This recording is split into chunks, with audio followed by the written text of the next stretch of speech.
یہ ایک بہت ہی جذباتی اور گہری کہانی ہے جو 1940 میں لکھی گئی تھی۔ اس کا مرکزی خیال تنہائی اور اپنی بات کسی کو سمجھانے کی تڑپ ہے۔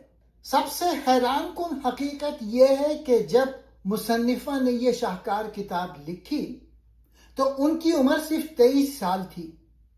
اتنی کم عمری میں انسانی نفسیات اور تنہائی کو اتنی گہرائی سے بیان کرنا پوری دنیا کے لیے ایک معجزہ تھا۔ کتاب کا نام ایک نظم سے لیا گیا ہے، دل ایک اکیلا شکاری ہے۔ اس کا مطلب یہ ہے کہ ہمارا دل ہمیشہ محبت اور تعلق کی تلاش میں رہتا ہے، بالکل ایک شکاری کی طرح جو اکیلا جنگل میں بھٹک رہا ہو۔ لیکن المیہ یہ ہے کہ اکثر یہ شکار یعنی سکون اور محبت اسے کبھی نہیں ملتا۔ کتاب کا مرکزی کردار جان سنگر خاموش، وہ گونگا اور بہرا ہے۔ حقیقت میں مصنفہ نے اسے خاموش اس لیے رکھا تاکہ وہ یہ دکھا سکیں جب کوئی انسان بولتا نہیں ہے تو دوسرے لوگ اپنی مرضی کی باتیں اور مطلب اس سے منسوخ کر دیتے ہیں۔ یہ کتاب صرف تنہائی کے بارے میں نہیں ہے بلکہ امریکہ کے تلخ حقائق بیان کرتے ہیں، جیسے غریبی، لوگ کیسے بنیادی ضرورتوں کے لیے تڑپتے ہیں، نسل پرستی، کالے اور گورے لوگوں کے درمیان فرق اور نفرت، مزدوروں کے حقوق، عام آدمی کی زندگی کی جدوجہد۔ ایک حقیقت یہ بھی ہے کہ اس کتاب کے تمام 5 بڑے کردار زندگی کو الگ نظریے سے دیکھتے ہیں۔ کسی کے لیے زندگی موسیقی ہے، کسی کے لیے سیاست اور کسی کے لیے صرف دوسروں کی خدمت۔ لیکن ان سب میں ایک حقیقت مشترک ہے، وہ سب ناخوش ہیں۔ کیا آپ جانتے ہیں کہ اس کتاب کو انگلش ادب کی بہترین 100 کتابوں میں شمار کیا جاتا ہے؟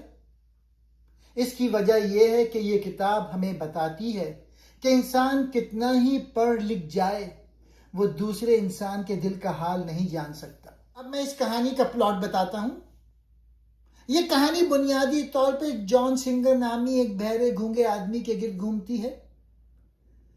جان ایک خاموش، نرم دل اور اچھے انسان ہیں جو لوگوں کی بات سنتے ہیں لیکن جواب نہیں دے سکتے کیونکہ وہ بول نہیں سکتے، وہ بہرے اور گونگے ہیں۔ شروع میں وہ اپنے دوست اینٹونیو پولس، وہ بھی بہرا اور گونگا ہے، اس کے ساتھ رہتے ہیں۔ لیکن جب اس دوست کو پاگل خانے میں بھیج دیا جاتا ہے تو جان اکیلا ہو جاتا ہے۔ پھر 4 مختلف لوگ جان کے پاس آ کر اپنی باتیں کرتے ہیں اور اپنے دل کی بات ان پر ڈال دیتے ہیں کیونکہ وہ خاموشی سے سنتے ہیں اور کوئی فیصلہ نہیں کرتے۔ یہ 4 لوگ ہیں۔ مک کیلی، یہ ایک نوجوان لڑکی ہے جو موسیقی سے بے حد محبت کرتی ہے، وہ بڑے خواب دیکھتی ہے لیکن غربت اور حالات اسے آگے بڑھنے نہیں دیتے۔ وہ دل ہی دل میں بہت کچھ محسوس کرتی ہے مگر کسی کو بتا نہیں پاتی۔ مک کیلی سنگر کو اپنا رازدان سمجھتی ہے۔ اس لڑکی نے اپنے ذہن میں 2 دنیایں بنا رکھی ہیں۔ بیرونی دنیا جہاں وہ غریبی، اپنے چھوٹے بہن بھائیوں کی دیکھ بھال اور گھر کے کام کاج میں پھنسی ہوئی ہے۔ اندرونی دنیا یہ اس کے خوابوں کی دنیا ہے جہاں صرف موسیقی، سکون اور جان کی خاموشی ہے۔ وہ اپنی تمام تخلیقی سوچیں یہاں چھپا کر رکھتی ہے۔ جان کے ساتھ تعلق، یہ لڑکی جان کو اپنا سب سے قریبی دوست مانتی ہے۔ وہ سمجھتی ہے کہ صرف سنگر ہی وہ انسان ہے جو اس کے خوابوں کی قدر کرتا ہے۔ وہ اس کے پاس جا کے گھنٹوں اپنی موسیقی اور اپنے ارادوں کے بارے میں باتیں کرتی ہے، یہ سوچے بغیر کہ جان سنگر سن بھی رہا ہے یا نہیں۔ کہانی کے آخر میں جب اس کے گھر کے حالات بہت خراب ہو جاتے ہیں تو اسے مجبوراً ایک دکان پر نوکری کرنی پڑتی ہے۔ یہ اس کے لیے بہت بڑا صدمہ ہے کیونکہ اب اس کے پاس موسیقی کے لیے وقت نہیں بچتا۔ اس کا بچپن ختم ہو جاتا ہے اور وہ زندگی کی تلخیوں میں کھو جاتی ہے۔ دوستو، اس لڑکی کی کہانی جس کی جیب خالی تھی لیکن جس کا دل موسیقی کے حسین خوابوں سے بھرا ہوا تھا، وہ ہمیں بتاتی ہے کہ جب حالات سخت ہوں تو سب سے پہلے انسان کے خواب ہی قربان ہوتے ہیں۔ اس لڑکی کا کردار ہمیں یہ سوچنے پر مجبور کرتا ہے کہ ہمارے آس پاس کتنے ایسے بچے ہوں گے جو حالات کی وجہ سے اپنا ہنر چھپا کر نوکریاں کر رہے ہیں۔ اس کہانی کا دوسرا کردار ڈاکٹر کوپلینڈ ہے۔ یہ ایک سیاہ فام ڈاکٹر ہیں جو انصاف، تعلیم اور برابری کا خواہاں ہے۔ وہ معاشرے کی ناانصافیوں کے خلاف آواز اٹھانا چاہتا ہے لیکن اس کی بات نہیں سنتے۔ وہ بھی جان کو ایسے شخص سمجھتا ہے جو اس کی باتوں کو سمجھتا ہے۔ ڈاکٹر جو کہ کالا آدمی ہے، اپنے لوگوں کی حالت بدلنے کا جنون ہے۔ اس کا ماننا ہے کہ تعلیم اور شعور ہی ان کے لوگوں یعنی بلیک کمیونٹی کو غریبی اور نسل پرستی سے نکال سکتے ہیں۔ وہ بہت پڑھے لکھے ہیں اور چاہتے ہیں کہ ان کے لوگ خود کو حقیر نہ سمجھیں بلکہ اپنے حقوق کے لیے لڑیں۔ ڈاکٹر کا سب سے بڑا دکھ یہ ہے کہ وہ اپنے لوگوں کی تقدیر بدلنا چاہتے ہیں لیکن وہ اپنے ہی بچوں کو اپنی سوچ کے مطابق نہیں ڈھال سکے۔ ان کے بچے ان کی سخت طبیعت اور ان کی انقلابی خیالات کی وجہ سے ان سے دور ہو گئے ہیں۔ جان کے ساتھ تعلق باقی کرداروں کی طرح ڈاکٹر بھی جان کے پاس سکون کی تلاش میں جاتے ہیں۔ وہ جان کو ایک ایسا انسان سمجھتے ہیں جو نسلی تعصب سے پاک ہے اور ان کی باتوں کو توجہ سے سن سکتا ہے۔ وہ جان کے سامنے اپنی وہ ناکامیاں اور دکھ بیان کرتے ہیں جو وہ کسی اور سے نہیں کہہ سکتے۔ ڈاکٹر کو ٹیوبرکلوسس جیسی خطرناک بیماری ہے جو ان کی ہمت توڑ دیتی ہے۔ کہانی کے آخر میں وہ خود کو بہت ہارا ہوا محسوس کرتے ہیں کیونکہ نہ تو وہ سماج کو بدل سکے اور نہ ہی اپنے خاندان کو اکٹھا کر سکے۔ کبھی کبھی زیادہ علم اور بڑے مقاصد انسان کو عام لوگوں سے دور کر دیتا ہے۔ ڈاکٹر صاحب اتنے اصولی انسان بن گئے تھے کہ وہ جذباتی ہونا بھول گئے تھے۔ دوستو، ڈاکٹر ایک ایسے شخص ہیں جو پوری دنیا کو روشنی دکھانا چاہتے تھے لیکن خود اندھیرے اور تنہائی میں گھرے ہوئے تھے۔ ان کی زندگی ہمیں سکھاتی ہے کہ اگر آپ دوسروں کی اصلاح میں اتنے سخت ہو جائیں کہ اپنوں سے ہی دور ہو جائیں تو بڑی سی بڑی کامیابی بھی ادھوری رہ جاتی ہے۔ کہانی کا تیسرا کردار جیک ہے۔ جیک ایک غصے والا، بے چین اور باغی انسان ہے۔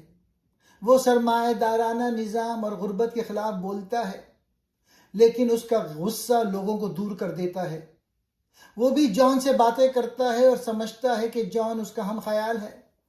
جیک جو سماج کے نظام سے سخت نفرت کرتا ہے، وہ ایک مزدور ہے لیکن اس کا ذہن ایک انقلابی ہے۔ جیک ایک ایسا انسان ہے جو غریبوں اور مزدوروں پر ہونے والے ظلم کو دیکھ کر تڑپ اٹھتا ہے۔ وہ چاہتا ہے کہ مزدور متحد ہو جائیں اور اپنے حقوق کے لیے لڑیں، لیکن اسے دکھ اس بات کا ہے کہ عام لوگ اپنی حالت بدلنے میں دلچسپی نہیں رکھتے۔ جیک کا سب سے بڑا مسئلہ اس کا بے قابو غصہ ہے۔ وہ اکثر نشے میں رہتا ہے کیونکہ وہ دنیا کی ناانصافیوں کو برداشت نہیں کر پاتا۔ جب وہ نشے میں ہوتا ہے تو چیختا چلاتا ہے اور لوگوں کو انقلاب کی دعوت دیتا ہے لیکن لوگ اسے صرف ایک پاگل شرابی سمجھ کر نظر انداز کر دیتے ہیں۔ جیک بھی جان کے پاس اس لیے جاتا ہے کیونکہ اسے لگتا ہے کہ جان ہی وہ واحد انسان ہے جو اس کے انقلابی نظریات کو سمجھ سکتا ہے۔ وہ گھنٹوں جان کے سامنے بیٹھ کر دنیا کے سیاسی نظام پر تقریریں کرتا ہے۔ اسے لگتا ہے کہ جان اس کی باتوں سے متفق ہے، حالانکہ جان کو اکثر اس کی باتیں سمجھ ہی نہیں آتی کیونکہ وہ بہرا گونگا ہے۔ دوستو، جیک اس شخص کی کہانی ہے جو دنیا کو بدلنا چاہتا ہے لیکن کوئی اس کی بات سننے کو تیار نہ تھا۔ وہ چیختا رہا، چلاتا رہا لیکن لوگوں کے لیے وہ صرف ایک شور مچانے والا اجنبی تھا۔ جیک ہمیں سکھاتا ہے کہ اگر آپ کے پاس سچائی ہے بھی لیکن اسے سننے والا کوئی نہیں تو وہ سچائی آپ کے اپنے اندر ایک بوجھ بن جاتی ہے۔ چوتھا کریکٹر اینتونیو پولس جان کا قریبی دوست ہے لیکن وہ خود غرض اور غیر سنجیدہ انسان ہے. وہ جان کے جذبات کو نہیں سمجھتا، مگر جان اس سے بے انتہا محبت کرتا ہے. جان سنگر کے لیے اینتونوپولس صرف ایک دوست نہیں بلکہ اس کی پوری زندگی تھا. جان اپنی ہر خوشی، ہر غم اور ہر سوچ اشاروں کی زبان میں اینتونیوپولس سے شیئر کرتا تھا. وہ سمجھتا تھا کہ اینتونیوپولس اسے دنیا میں سب سے بہتر سمجھتا ہے. حقیقت میں اینتونیو ایک سست، کھانے کا شوقین اور تھوڑا خود غرض انسان تھا. وہ جان کی باتوں میں زیادہ دلچسپی نہیں لیتا تھا. جب جان اسے اپنے دل کا حال بتاتا تو وہ اکثر یا تو سو جاتا یا کھانے کی طرف متوجہ ہو جاتا. جان کے دوست کا کردار دکھاتا ہے کہ کبھی کبھی ہم کسی ایسے شخص سے محبت کرتے ہیں جو ہماری محبت کے قابل نہیں ہوتا، لیکن ہماری تنہائی ہمیں اس کا دیوانہ بنا دیتی ہے. ذہنی بیماری اور جدائی. اینتونیو کی طبیعت بگڑنے لگی. وہ لوگوں کی چیزیں چرانے لگا اور سر عام عجیب حرکتیں کرنے لگا. اس کے کزن نے اسے ایک پاگل خانے بھیج دیا. یہ موڑ کہانی کا سب سے دکھ بھرا حصہ ہے، کیونکہ یہاں سے جان کی تنہائی کا ایک ایسا سفر شروع ہوتا ہے جو خودکشی پر ختم ہوتا ہے. جب جان کو پتہ چلتا ہے کہ اس کے دوست کا انتقال ہو گیا تو اس کے جینے کی آخری وجہ بھی ختم ہو جاتی ہے. جان کے لیے اس کا دوست اس کا واحد کان جو اسے سنتا تھا یا اسے لگتا تھا کہ سنتا ہے، ہمیشہ کے لیے بند ہو گیا. دوستوں، جان کے دوست کا کردار ہمیں انسانی فطرت کا ایک عجیب پہلو دکھاتا ہے. ہم سب کو اپنی زندگی میں ایک دوست کی ضرورت ہوتی ہے. کوئی ایسا شخص جس کے سامنے ہم اپنا آپ رکھ سکیں، چاہے وہ ہماری بات سمجھے یا نہ سمجھے. بس اس کا موجود ہونا ہی ہمیں سکون دیتا ہے. جب وہ شخص چلا جاتا ہے تو انسان کے لیے دنیا خالی مکان بن جاتی ہے. میں تھوڑا جان سنگر کے متعلق بھی بتا دیتا ہوں. یہ اس ناول کا مرکزی کردار ہے اور پوری کہانی اس کے گرد گھومتی ہے. جان ایک گونگا اور بہرا شخص ہے جو ایک چاندی کے برتن بنانے والی دکان پہ کام کرتا ہے. وہ ایک انتہائی نفیس، خاموش طبع اور صبر والا انسان ہے. سب کا ہمدرد مگر خود اکیلا. جان اس کہانی کا سب سے بڑا تضاد ہے. پورا شہر، یعنی اس کے جو سارے کریکٹرز ہیں اس ناول کے، اسے اپنا مسیحا سمجھتے ہیں. وہ سب باری باری جان کے پاس آتے ہیں اور اپنے دل کی وہ باتیں کرتے ہیں جو دنیا میں کسی اور سے نہیں کر سکتے. لوگوں کا نظریہ. لوگوں کو لگتا ہے کہ جان بہت عقل مند ہے اور وہ ان کی خاموشی کو سمجھتا ہے.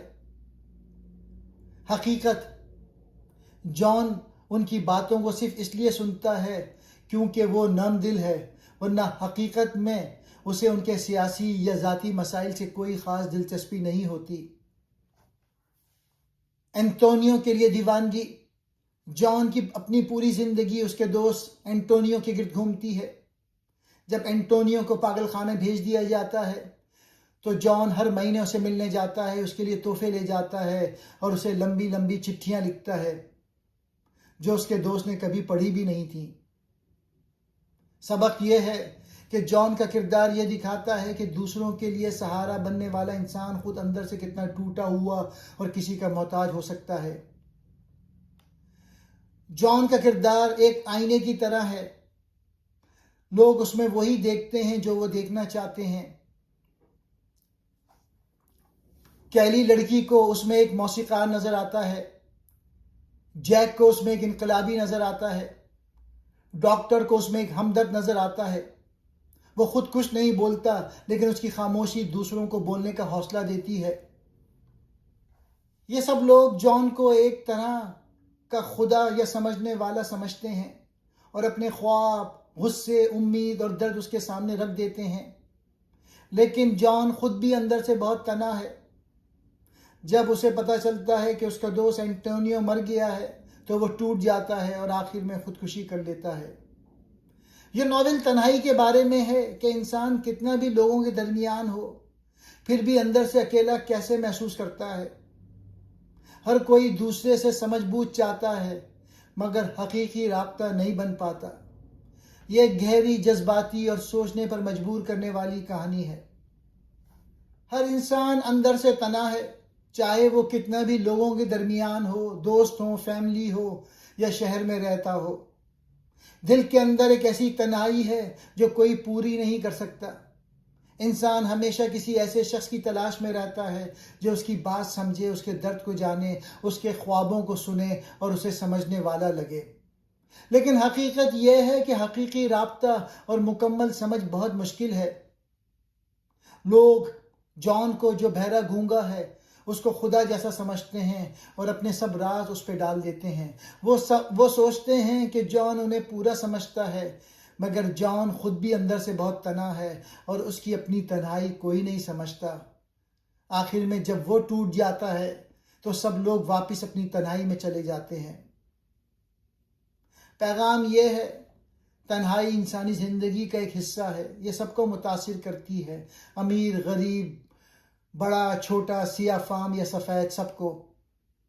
ہم سب تنہا شکاری ہیں جو دل میں محبت، سمجھ اور رابطے کی تلاش کرتے پھرتے ہیں، لیکن اکثر یہ تلاش ادھوری رہ جاتی ہے کیونکہ لوگ ایک دوسرے کو واقعی نہیں سمجھ پاتے۔